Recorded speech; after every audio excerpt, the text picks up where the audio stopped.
Alright, so the drawer freezer that we replaced the little evaporator fan and put new Freon in, 12 ounces a few days ago, is still not temping properly. It only pulled down to about 28 the day I was here, and I told him to keep an eye on it and let me know, and sure enough, now it's not pulling down. When I got here, the compressor was running, but it was blazing hot. Like, the compressor's off on thermal overload. And that's the fan spinning. Coils are clean. Again, all that was good when I was here the other day. And so I've got gauges on it. I'm trying to put a damp rag on the head of the compressor to try and bring the temperature down. I put my thermal gun on it. It was like 170 degrees. So we need to get it fired up so we can see what these pressures are doing. And here we go. All right, we're running 404, the freezer. Wow, head pressure, head pressure, head pressure, head pressure. Wow. No bueno. Okay. Hold your fire. 400 psi is a problem. Now, I literally just weighed in 12 ounces of Freon into this. The suction side didn't pull down either. I mean, it was only about 70. So, hang on a second. Let's see. Alright, so I actually bled out a little Freon. I weighed in exactly 12 ounces, and that's what the cabinet tag says. I just verified it again. But, I mean, I literally just let out a spritz of gas. Now we're running 350, 24. Like, that's pretty spot on for a deep freezer. Suction pressure's a little low, but I mean, it's a 10-degree coil, negative 10-degree coil, and that's what this box are designed to pull down to. It's supposed to pull down to a deep below zero. So I've got a remote rig. This thing's pretty sweet. So I built this for problematic equipment. What's in here is a little remote monitoring. It's a temperature monitoring system. It's what I install in all of my facilities. But this one is a special order because it communicates with a wireless. So it's powered by 20-volt flashlight, and then it broadcasts out cellular, and I've got a temperature probe that I'm running in. So I'm going to watch the temps for a little bit. You know, this thing is going to take a long time to pull down, and so that's what bit me last time. So I'm going to hang for a little while. I'll put a screenshot of the temperature probe, what that looks like. But yeah, it's pretty cool for problematic equipment when you show up and it's working, and then they say, oh, it wasn't working. Well, you just leave this, and you can, it graphs the data and everything. It's pretty sweet. Alright, so the compressor went off again on thermal, and we were only running 325 head pressure. It shouldn't have been overheating to the next game. And we had suction pressure. The next game, to see 7 amps, looks like. Yeah. 17.8 amps. And I'm gonna get her cooled down again. And I'm gonna amp clamp with it running, see if it's overamping. Because it's not Freon related. It's overheating because of bad valves or something.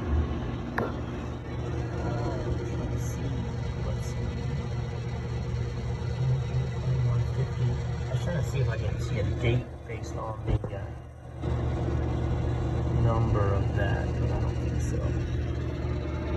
We'll poke around and see. Alright, so I'm hooking hooked up to the jumper that runs the condensing unit. So, hey, beautiful. We're running 0.3. Oh, yeah. So we were running 0.3 amps. And then we just went to 9 amps. Compressor's overamping. And overamping is a Freon issue, right? That's a mechanical issue. Ooh. I missed it from the beginning. I turned it on and it ran. I had very low suction pressure the first time. Moderate to high head pressure. These little cap tube systems can get a little blockage in it. So I wanted to, the evaporator fan wasn't spinning. A mix of that with this being blocked would have caused the temperature issues. So changed the evap fan, pulled a vacuum, cleared everything out. Now I get good pressures. I never amped the compressor. So yeah, we were running 0.3. You know what's weird is the whole unit shut down. The condenser fan should have kept running. So we just trip a breaker. Alright. On the face of things, I'm super confused why everything just died. What are the odds this thing just went into a defrost? Why'd the condenser fan die? My evaporator fans aren't spinning inside.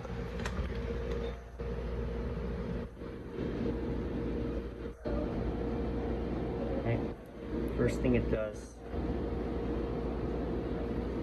is go through the defrost timer. So I'm like, where did we lose our circuit?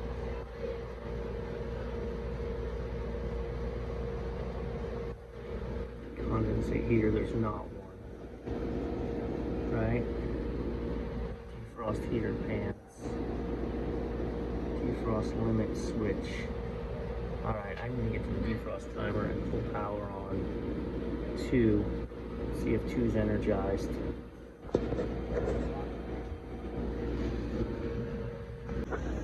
Ain't that some crazy stuff? I was filming it. Yeah. Heaters. It went into a defrost. I'm pulling 4 amps on the defrost circuit right now. Right? What are the odds? It doesn't need to be in a defrost. I need it cooling right now. Alright, we were running 0.3 amps. Come out of the defrost. So 325.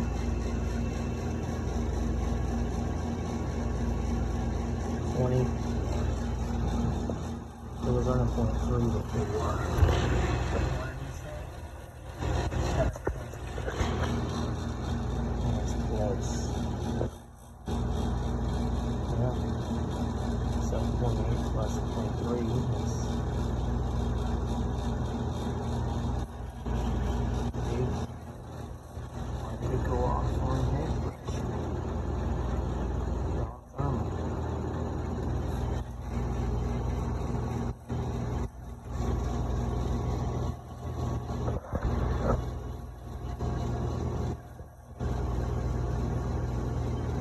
Freon getting back to it.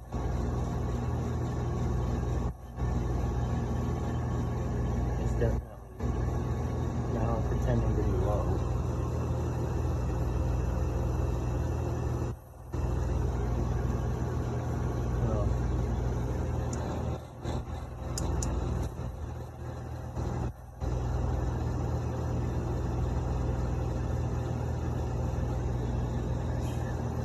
What a game.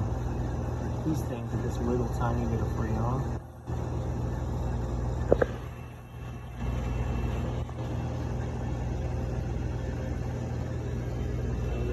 I should back it up. Right, so they're connected.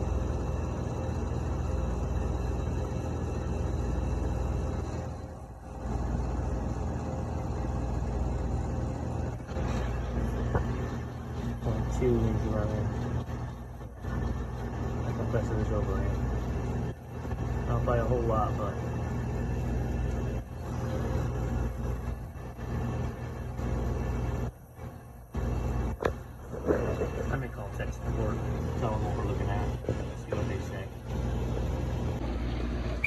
Alright, I talked to tech support.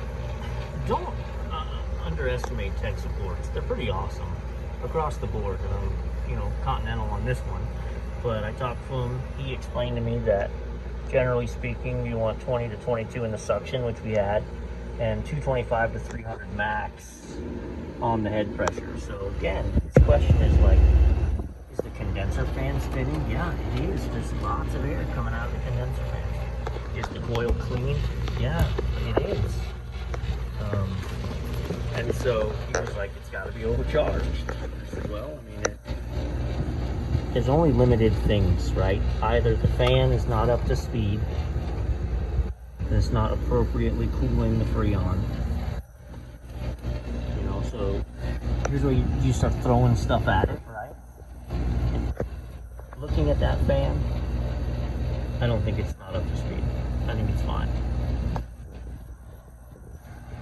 It is going the proper direction. I took a piece of paper and set it on there. It sucked it in. So he told me, I mean, as a last resort, to go ahead and bleed this down to about 275 head pressure. We were worried about the suction side dropping off, which it did, right? So now you're only running 12. You're legit low on Freon. So, which is going to make you very inefficient in the evaporator. You're going to have so little Freon to boil off in the beginning. You need a nice cold coil in the bottom rung, and the rest is going to be empty. That did reduce the amp draw, right? So now we're good on the compressor. Like, the fact that came down when we released the pressure does really help to validate the fact that maybe it was overcharged. I don't know how the heck it was overcharged. I weighed in the proper amount. So the only other thing he said would be, it's super rare, but he has seen where you can get a wax buildup inside the condenser from the POE oil, creates a little waxy buildup inside, and then heat transfer doesn't happen. So I'm gonna leave this be. Again, my suction pressure is really low, but we should stop going off on thermal at this point. Other than we're bringing back so little Freon, the compressor still may overheat. Yeah. So I've got to watch temperatures tonight, see what happens, and then follow up.